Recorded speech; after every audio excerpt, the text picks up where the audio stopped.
Hey, everybody. I am here with conversation number 47 with Josiah Neely of R Street. I'm Razib Khan of the Unsupervised Learning Podcast. I don't usually introduce us too much, but I think people know us, but, trying to get ourselves a little bit more professionalized, get a little bit more serious. And speaking of seriousness, Elon is getting serious about politics.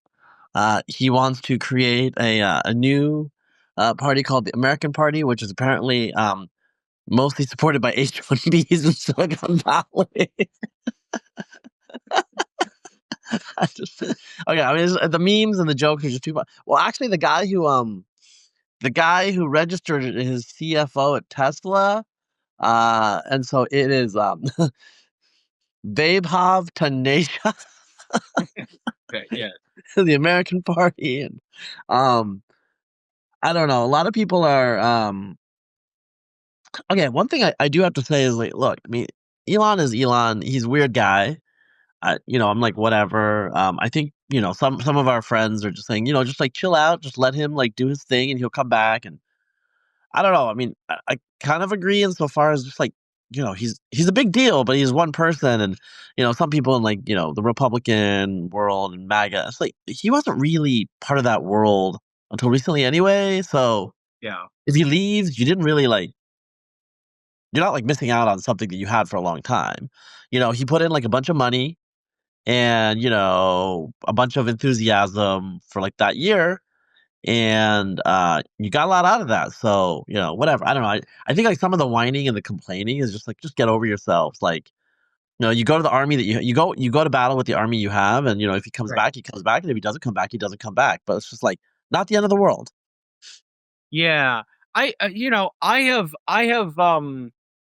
I've long been an Elon truster, an Elon plan truster, I guess you would say, where whenever he does something, I mean, as Peter Thiel famously said, don't bet against Elon.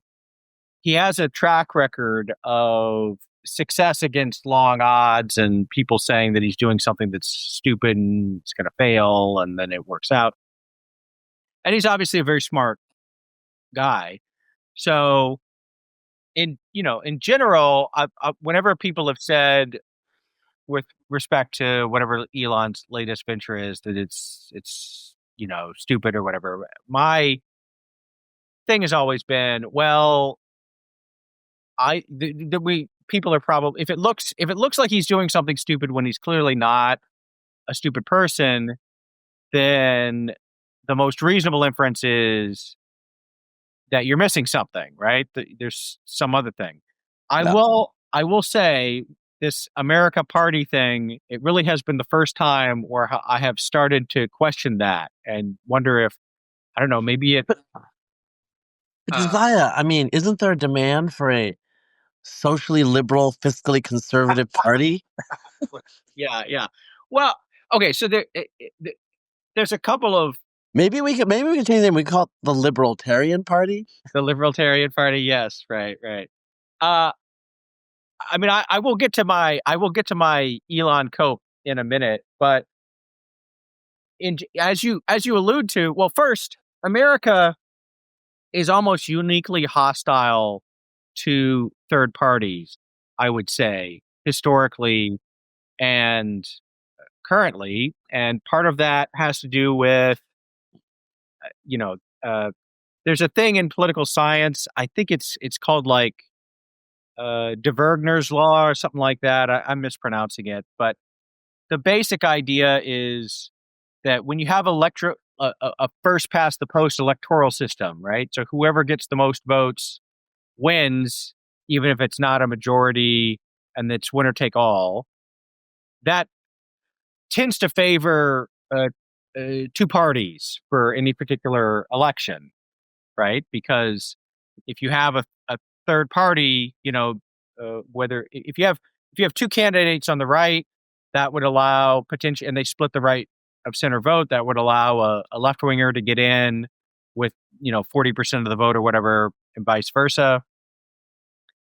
And in the U.S., that's kind of supercharged because we have not only do we have a bunch of local and statewide races, but we have a presidency, and it's electoral college presidency. So to win that, you have to, to become president, you basically have to dominate throughout the country, and so third parties in general, historically, if you look at them, uh, one, they tend to be personality focused. To the extent you've ever had third parties that have gotten any traction, they have tended to be some particular individual, uh, or they're pro segregation. There's also a history of that.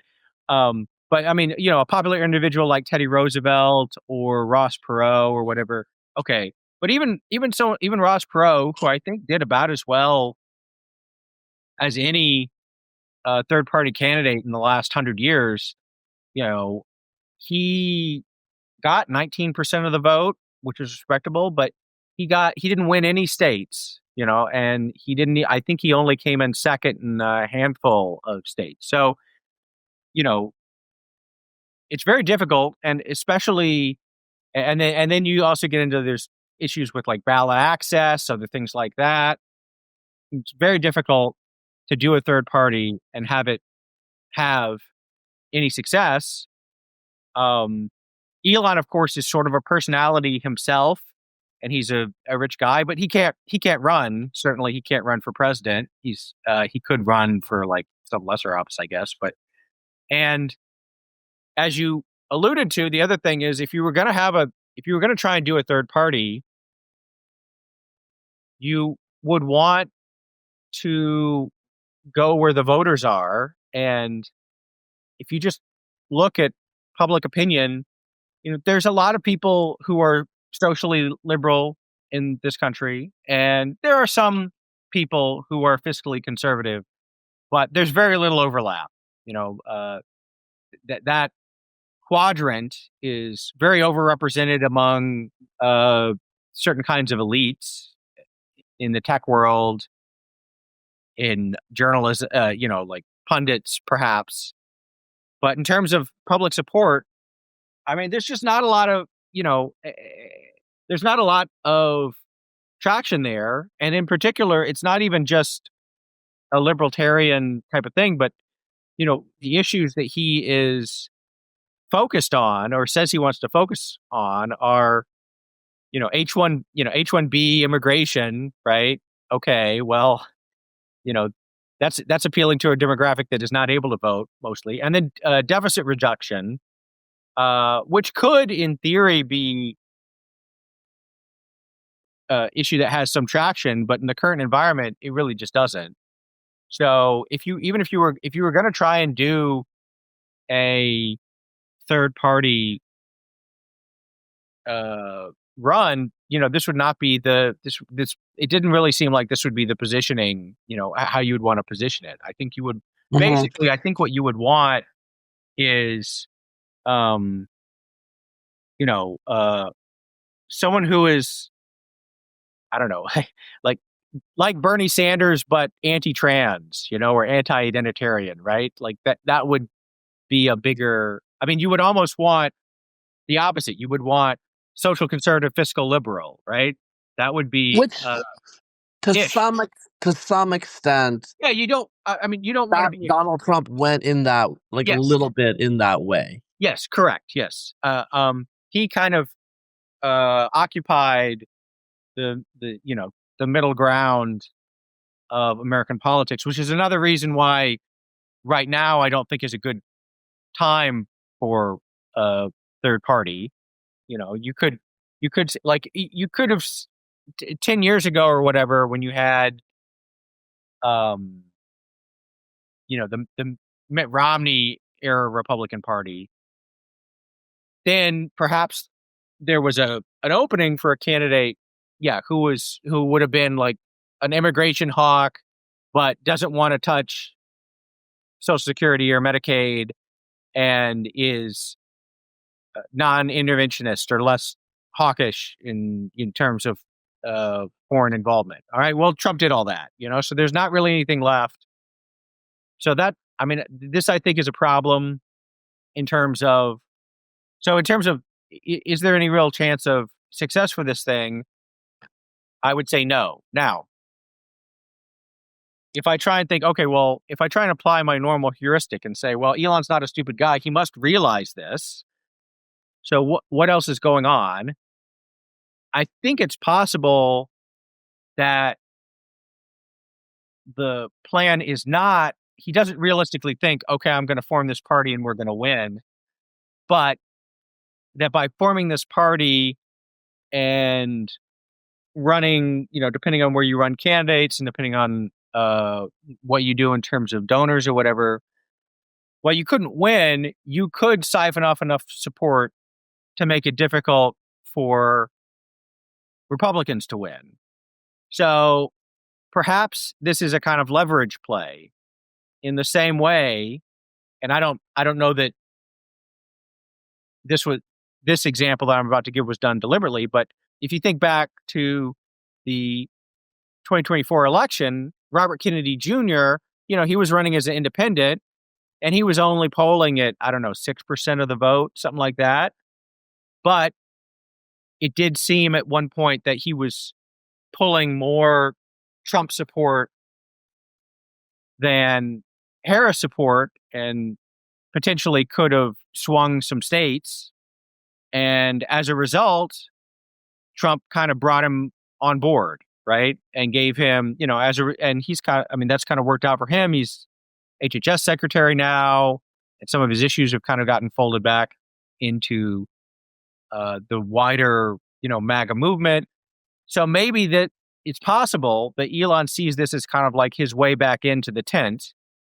He can't win, but he can be a big enough of a headache that maybe Trump says, okay, well, we just got to buy him off. And I guess it depends on what he wants. If he wants a balanced budget and tons of H-1Bs, I don't think that's going to happen. If he wants a different NASA administrator or friendly NASA administrator or some other stuff like that, maybe that is possible. I don't know. So, we'll have to see. I'm a little discouraged, I will say, just based on if we think back to his involvement in the German elections from a couple months ago. I know it's hard to remember back that far, but he went all in supporting, Elon did, Alternative for Deutschland, which it was pretty clear at the time could not win, but they did do well in the election relative to past performance. I think they had their best performance ever, but the result of that was not that they won or even that they were able to join the coalition.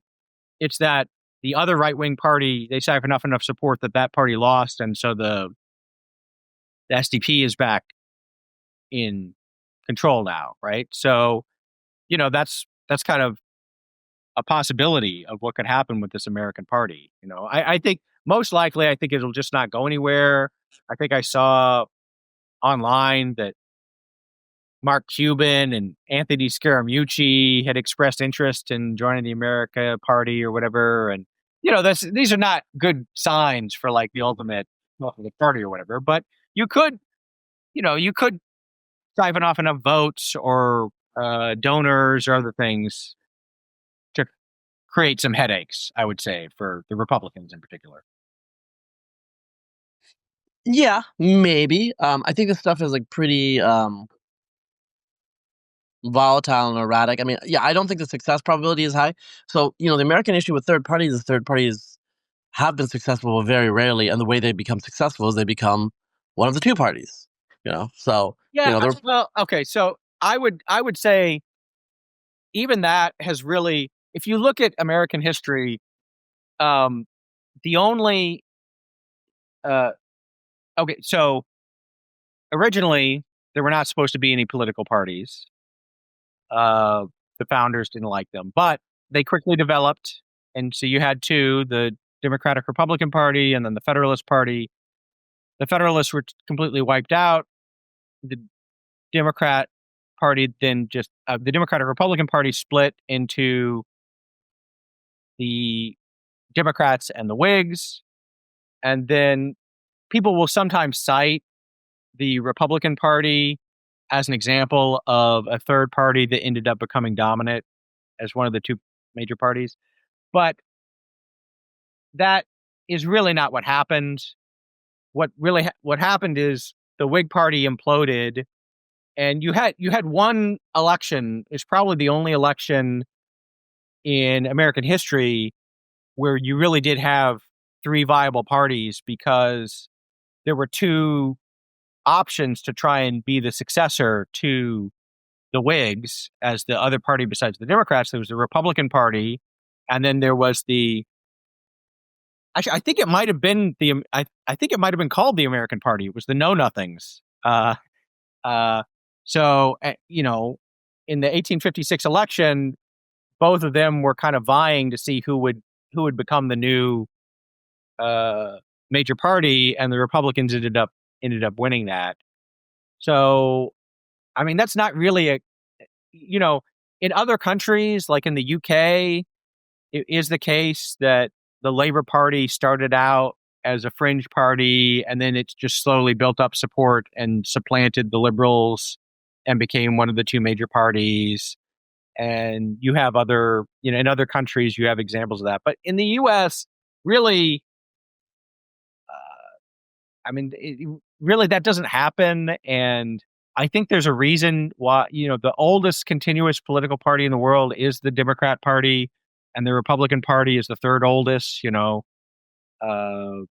It's much easier to take over, as Trump showed, it's much easier to take over and transform one of the two parties than it is to try and come up with some third option and supplant one of the two. So, or compete as a third option. So, I don't see that happening. It's also the case.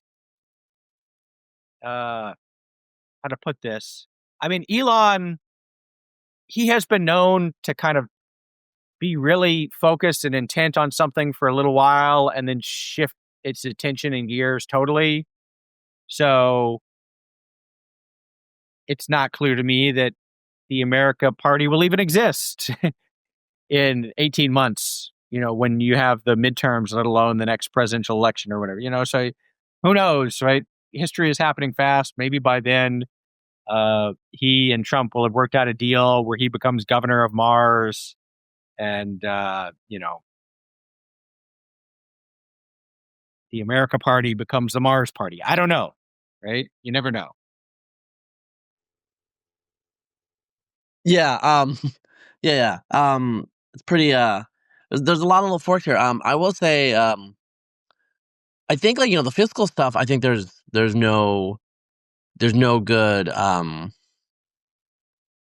path. I mean, at least currently, I think maybe if our interest rates, Right. Americans have cared about fiscal issues in the 1990s when the bond market started freaking out. Yes. Right. Yeah. So when we get the feedback, we will start caring. We don't care right now. I do think with the immigration, there's more chance actually for various compromises because I think the actions of ICE and the Trump administration are basically causing self-deportation right now, or like just a stoppage of the massive flows. And what happens when Americans think that the border is under control is thermostatically they tend to become more, just open to immigration. The H-1B thing in particular, the people who are mad about that are a particular subset of skilled workers in particular. And Yeah. I personally actually do think the H-1B is a problem because you basically create a guest worker program without calling it a guest worker program. Mm-hmm. I'm actually open to guest worker programs. We just need to kind of be open about what we're doing and then have like laws that are transparent about it. Okay, they don't have the same rights, whatever, Right. But it's just like we have all these like weird visas. This is your British butler fantasy. Yeah, whatever. I mean, kind of. Although, like, I actually believe that like if you're British, you should just be able to like you don't get welfare, and you don't get to vote. Right. But you should be able to just like move here and try to like, mow my lawn. You know what I'm saying? Like, I don't care. You should be able to mow my lawn. But yeah, as an independent contractor or whatever. But so I think that it depends. And I think this is gonna be like no labels, and these rich billionaires. This is like a routine thing where the fiscally conservative, socially liberal tends to be billionaires. Mhm. Like a lot of the billionaires. But like the reality is like they can like fund a lot of operatives, but it turns out there's just not enough votes there. Yeah. Outside of like a few areas. So the one thing that I do have to say though, I wonder is, okay, the assumption is, oh, because uh, Elon is, was with MAGA recently. Mhm. He is the American Party would pull more from the Republicans, but it'd be a little surprising sometimes. And if it is fiscally conservative and socially liberal, arguably it's going to be really attractive to a lot of people that are that are Romney Harris voters. They're not that many, but Yeah. they tend to be in the suburbs, and like kind of like ritzy suburbs. Those areas, they're not like that huge of Yeah. a slice of the pie, but they could actually cause a big they could make the difference in favor of the Republicans in some place like North Carolina. Yeah. Okay, probably not Virginia. I think Virginia is just now lean blue, you know. But there are some like bubble states, like maybe New Hampshire. New Hampshire definitely actually. New Hampshire, the American Party could actually do pretty. It's one of the few states where I can imagine it doing. I mean, actually, it was one of Perot's biggest states. These like New England states were huge for Perot. So I think that's one of the things. I think one of the issues going on here is billionaires like, and he's like 100 billionaire. He's an aristocratic billionaire. Because the billionaires they come in different. Like I know people like I know billionaires, but the billionaires I know really well are very modest, of the, lower gentry of billionaires. They're like barely billionaires, Yeah. they're like single digit billionaires. Okay. Yes, I do know single digit billionaires. And single digit billionaires are just like you and me. It's the 100 millionaires, like people like Michael Dell.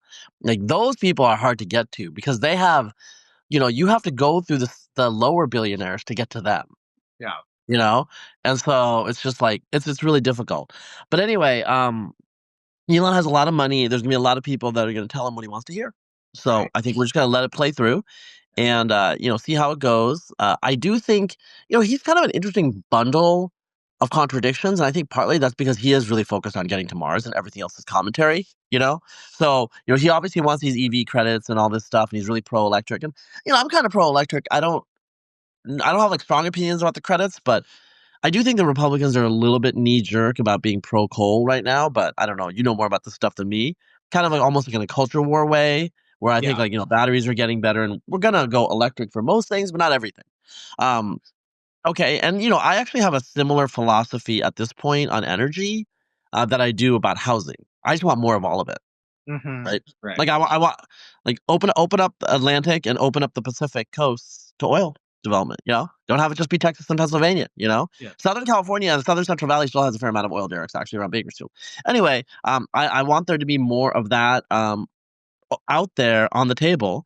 I want there to be more renewable. I want our grid to be built up. We just need more. We need to build more.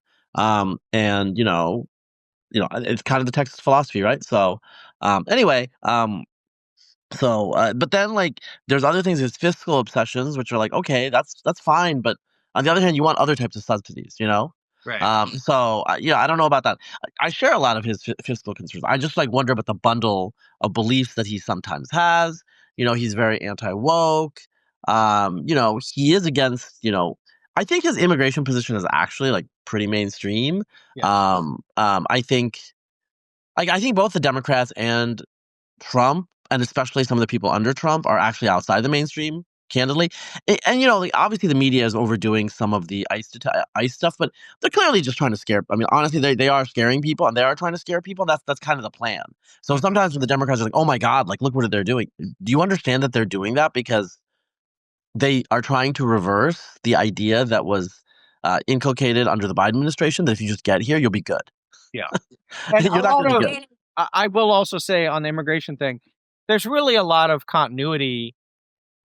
Even in the Biden administration, I mean, they didn't call it alligator Alcatraz or whatever, but they did have detention facilities for illegal immigrants, and they did, uh, deport people, and they did do all this stuff. Not on the same scale, perhaps, especially under Biden.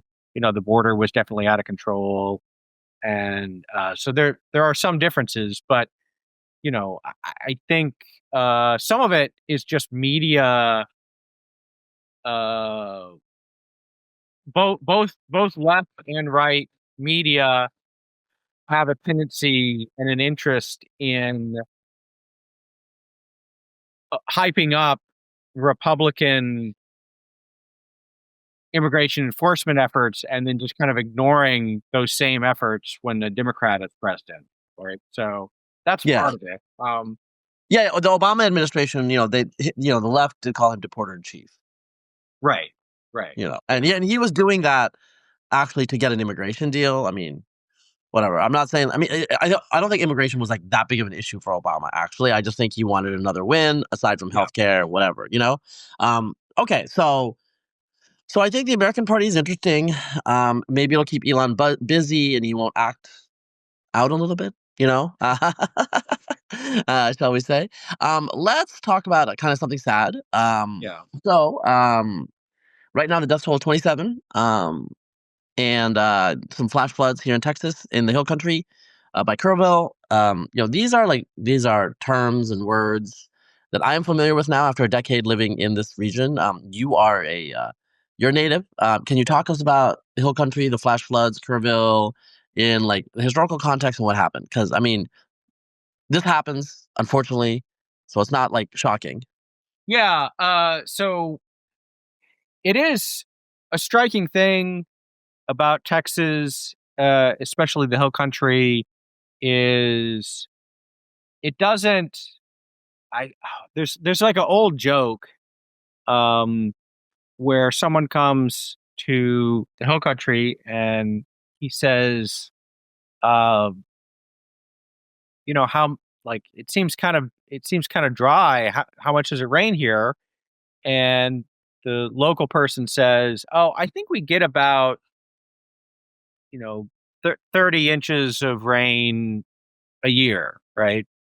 I don't know let's say that's the number. And the visitor says, "Oh, well, that doesn't seem like a lot." And the native says, "Yeah, but if you're here on the day that all that, if you're here on that day, it is a lot, right?" So one thing that will happen is when it rains in Texas, like there will be long periods where it just won't rain at all, and then it'll just be a deluge, right? And this is, and so you can have flooding, you can have other things like this. This has happened periodically in the Guadalupe River, and this, it happened, I guess, uh, this week here in Austin. It did rain pretty hard, but I don't think that there was a terrible amount of flooding in the city proper, but out to the west a little bit of the city in Kerrville, other places like that. It really, I mean, some of the images. There was a huge amount of rain, flooding. It happened really fast, and I think the stories that have kind of really stuck with people are some of these summer camps, for kids, where uh, you know, a nut people were just kind of trapped. People were hanging in trees. People were floating on mattresses. A lot of them have been rescued, but a lot of them were not. People are still missing. People have been, their remains, their bodies have been found. Uh, it's a very, I mean, it as a parent, it feels to me kind of like a nightmare scenario. You send your kid off to summer camp, and despite the fact that this stuff does happen, it's not unique in history. It's not high on your list. It's not like a week ago parents were worrying about that as a risk to their kids, and you go, they're an hour or two away from you at one of these camps, and then next thing you know, you don't know if they're even alive or not. So that's it's a heartbreaking situation. Um, Obviously, I think we have started to enter the political phase where people are trying to pick out various culprits, mostly stupidly, in my opinion. So, for example, and I think it is true. People were. I think it is true that um, at NOAA there were a couple of vacant positions uh, due to Doge cuts or other things like that, including uh, the weather warning coordinator for San Angelo region or the San Francisco, San Antonio, Austin region or whatever was vacant. The guy retired a couple months ago, and so people have been citing that. I haven't all the indications I have seen is it wasn't a problem with lack of warnings. People got the warnings at about when you would expect them to, right? But people are going to cite stuff like that. There's also, I guess, now people are raising questions about cloud seeding. Um, so the state of Texas is one of a handful of states that does have some cloud seeding programs that are funded, I think, by, I think it's mostly local. There might be some state money. I don't know. But um, this is, when you have farmers, oftentimes uh, there can be a lot of money in trying to do things to increase rainfall. And so there have been some questions about that. I mean, uh, to my way of thinking and from what I know about cloud seeding technology and its effectiveness and whatever, I mean, it seems unlikely that that would have played a major role in this. I'm not saying, I think the typical estimate that you might see for cloud seeding is like 10% increase or something like that. So it's not going to create a huge uh, flash flood. But I don't know. So people are talking about that. People are talking about all sorts of other stuff, and it's unfortunate that tragedies end up getting becoming political footballs in this way. But that's the nature of modern life, I guess. Yeah. So one thing that I will say about the cloud seeding stuff, I know Augustus Dorico personally. We're not close friends, but we're good acquaintances to. Well, I don't know what like distant friends is, but we're kind of like in that acquaintances to friend interaction zone. Yeah. We hung out IRL. We talked about various things. I met him. I think it was like 2022. So it was a while ago. It was before he became as famous as he is now.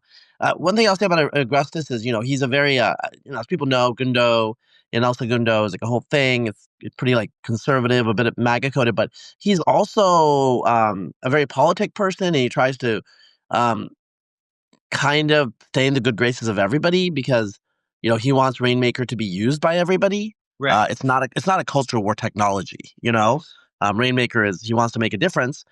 He wants to change the world. So I wonder if some of the sniping at Augustus from kind of the more conspiratorial MAGA people is also because, for example, he's taken a picture with Hillary Clinton and tweeted it out. Like it was Mm-hmm. cool.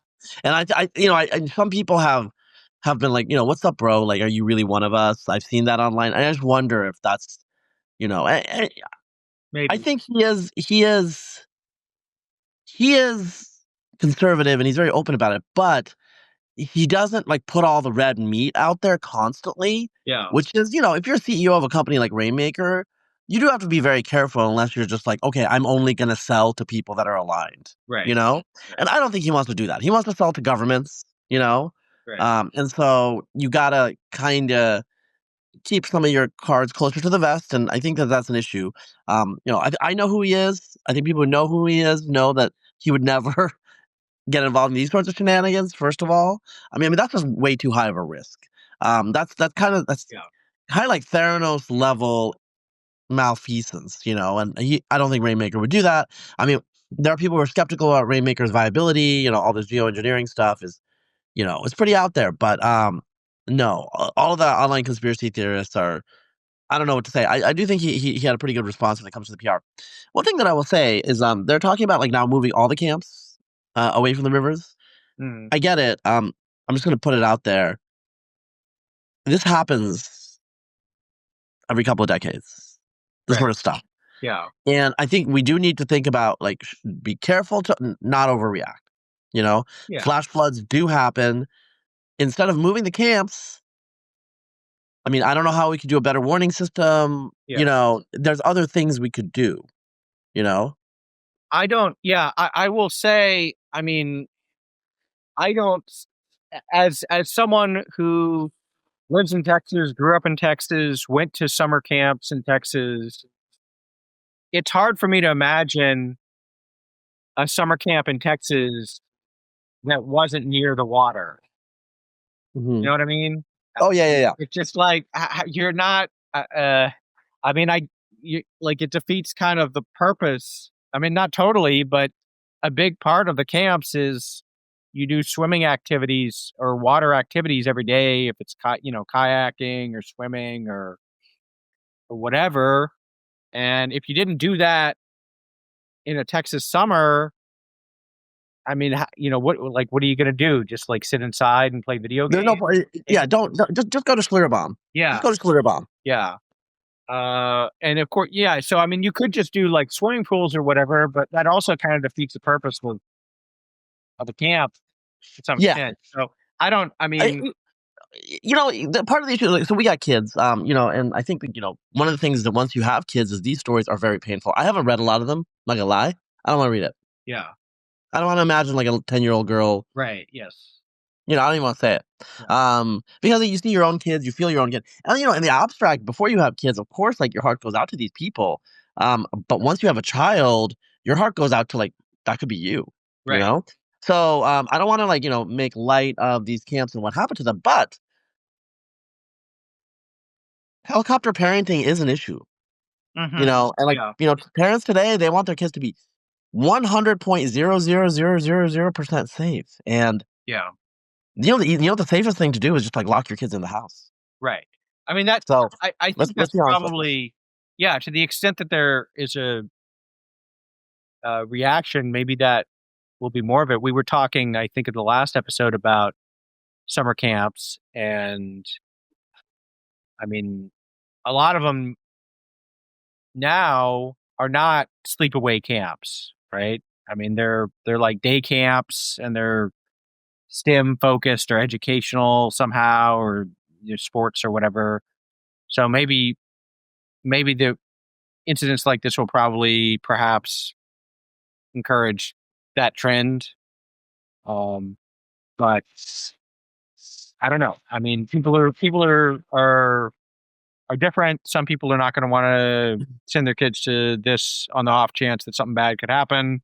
Other parents are going to feel differently. People have different perspectives on that sort of thing, and I don't know if there's something that could be done in terms of federal flood control or what. I don't know anything about that, but uh, it would be. I mean, it would be kind of a shame if people didn't have those, weren't able to have those experiences anymore because camp, it can be Tra Yeah, the way I'll say it is, like, tragedies should not make it so we can't have nice things, right, okay? right. This is, like, a fundamental problem in America. This is a problem with our space, manned space. Hmm. Right, Right now, the demands for safety are out of control. Now that's for adults, and I think, like, that's a whole different thing, and, yeah, I don't know, it's difficult, and you don't wanna get demonized when you say, like, "Oh, like, don't move the kids away, from the water," but, kids love water, right. I mean, this is like a great joy for them, and, this tragedy with these girls and, and the people, who are taking care of them and, like, let's, there is, So the head of the camp, the older gentleman, Eastland, I believe, Yeah. is that his name? He was rescuing the girls, and he perished in Right. that. Yeah. Right. There's another story of a father who the floodwaters were rising, and he broke the window with his hand Right. that like pushed them through, and then he bled to death. Yeah. Cut his artery or something. Yeah. Yeah, yeah. So, he saved his family, he saved his wife and kids. I think his mother-in-law too. But in any case, there has been like great heroism at great personal cost, the ultimate personal cost. And so, it's a tragedy. It's a difficult story to talk about, but let's also reflect that it shows, like the greatness in humanity. Like there's some Right. heroes who are being highlighted, and I think it's I don't know. It's the flip side of tragedy is that you see the metal, what people are made of, Right. you see the measure of them, and so I don't know. You saw this during 9/11, all these tragedies. War is horrible, and people who've been to war like say, you don't know how horrible it is, but then they also say things like, "But I will never experience that sort of camaraderie ever again." Right. Because like when you're facing death together with somebody else, that is not an experience you can replicate. You Yeah. know. So anyway, so that's pretty downer. I think in terms of like climate change and all these things that people are talking about. Look, I mean, disasters have been happening forever. Like we've actually gotten way better, as you know. Yeah. The data. Warning systems are better. Flood control systems are better. Overall, it's actually in a better situation. It's just that like the news cycle and social media and everything amplifies, Right. and so it just looms over us. I will say, Josiah, we live in Austin. I don't like floods. They're kind of like I've never. Okay, my family's from Bangladesh, so I guess I've technically experienced floods. But it's like floods that when you kind of like expect them are a little different. But in any case, so the systems are designed to take them. But what I would say though is, I live where I live in Austin. Actually, I specifically selected a location. I mean, you know where I live, but I selected a location that was above the high water mark for those like flood of a generation that happen in Austin every now and then. Hmm. And so, I mean, you can think of, I mean, it's trade offs, So I have like I have a friend who lives on the south side of Austin, but like right south of the river. And it's a great location. And he was saying, the recent rains, because he's only been living there for 4 years. And it was like a pretty good price, although it's spendy. It's a nice location. It's in Rollingwood for the people who care. But anyway, he didn't realize until the recent rains and like the saturation, like the kind of puddle that would Hmm. kind of you know menace his property. You know, you d- Right. you don't know these tail risks until they get into your face. Yeah. I looked at like historical record, and I was like, okay, I just want to make sure that I'm north of 6th Street because Mhm. Right. there's a gradient, as you know, around there Right. between like 4th to about like 6th and 7th, and on that gradient, it's like the water is coming down, and then it's the flats. Like it's Oh, flat at 4th Street down to the river, yeah. and so that's where like the max flooding reaches. I don't want to be anywhere near flooding. I don't want to deal with it. I don't want to like deal with the power outages and all those other things. And so, you just need to think about what you're comfortable with. I lived in California, obviously earthquake risk, but the reality with earthquakes, I mean, there's some really bad earthquakes out there, but like Japan has earthquake risk. Tokyo has these skyscrapers. I feel like modern developed societies with our architecture and our retrofitting and everything and our inspections, we're pretty good with dealing with earthquakes. Mhm. Right. On the other hand, my personal like because I have experience living in Texas, I've had friends who've lost their houses, multiple friends who've lost their houses in Houston Yeah. in the last 10 years. I feel like Hurricanes. flooding and hurricanes and these sorts of things, I don't think they scare people as much because I think earthquakes really scare people and people take it seriously and Right. they'll pay for the retrofit or whatever. I think with flooding, I don't think it's just like, oh, the water's gonna rise. We'll just like, whatever. We'll just go to the second floor. You know? Right. They don't understand that like, that much water damage will just destroy the house, especially in a lot of the McMansions that are not Yeah. You know what I'm saying? That's what happened in Houston. There were a lot of McMansions and, levees and various things like overflowed and, a week after the hurricane. This was in Right. 2018, I think, right? Right. And so, for me, I don't like flooding. I also don't like fires. That was what I was always scared about in California. Yeah. But I didn't live in a big fire zone like Malibu. There are certain really nice areas that people live in that are also fire zones. Like you live up on top of a hill, Mhm. overlooking like golden Tinder. I mean, it's like, what are you thinking? So I'm not pointing any fingers here when it comes to natural disaster. On the other hand, there's certain types of disasters that happen in certain areas. Like if you Right. live in Tornado Alley, you're gonna see a tornado. If you're scared of that, Right. move. You know, Yeah. if you live in California, you just have to expect that at some point you'll shake a little. Like the big ones, I've never experienced one of the big earthquakes, but when I lived in the Bay, I think there was like one earthquake I could feel like every year, Mhm. like a little bit of shaking, you know. So I mean, it's just you just got to figure out what your tolerance is, your risk tolerance, and then we need to deal with it. And we are never going to abolish tragedy, Right. which is like because if you've abolished tragedy, you stop living. Mhm. And I think one thing that we should continue to endeavor trying to like end on a positive note is just continue to live life and enjoy it and the outdoors and that's what the camps are about. The Yeah. kids have fun, they run outside, and um we cannot like let them we cannot have it be that we want them so safe that they can't have a childhood. That's Right. what I want to keep that in mind, even though this tragedy is like really in our minds right now. So Yeah. I definitely I agree with that, and I think probably we've gone. I mean, not with respect to the flooding thing. Actually, that doesn't seem like a huge concern for people, but other like tail risks, I think people are maybe, especially with regard to children, a little too worried about, and they're not thinking about what they're giving up in order to protect themselves from, stranger danger or other stuff like that, right? hope you enjoyed the podcast so far. To listen to the rest of it, please go to conversation.substack.com.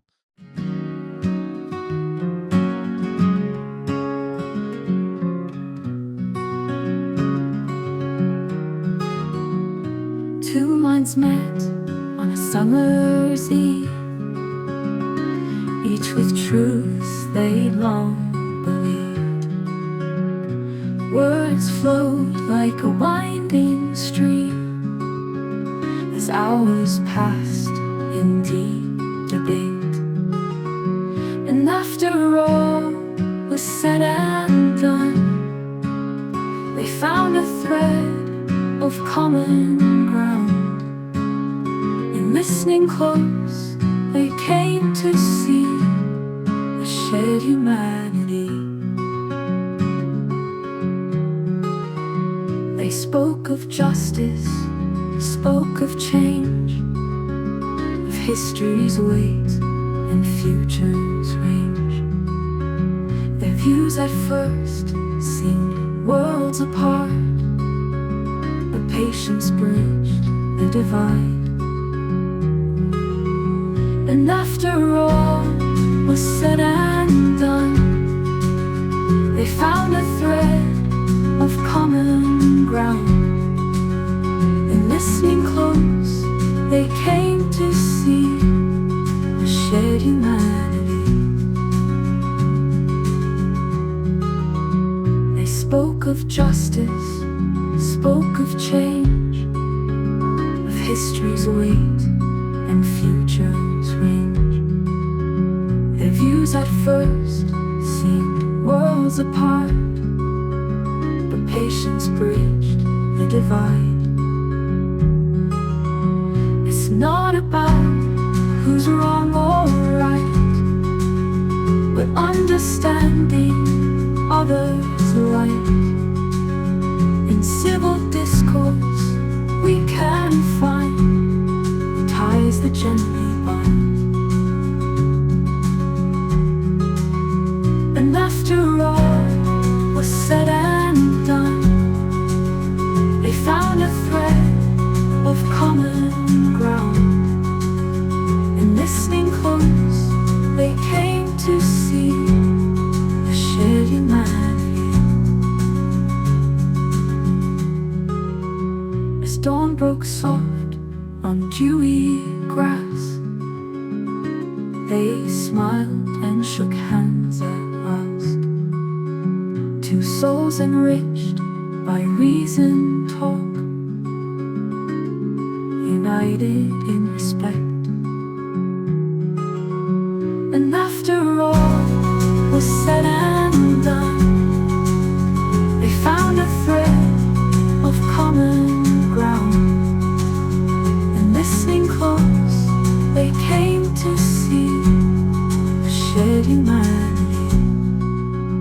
This folk song captures the essence of a long, thoughtful discussion between two public intellectuals. It emphasizes the power of patient listening, mutual respect, and the discovery of common ground. The gentle tone reflects the common understanding they reach after their debate. Would you like me to expand on any aspects of the lyrics or discuss the theme?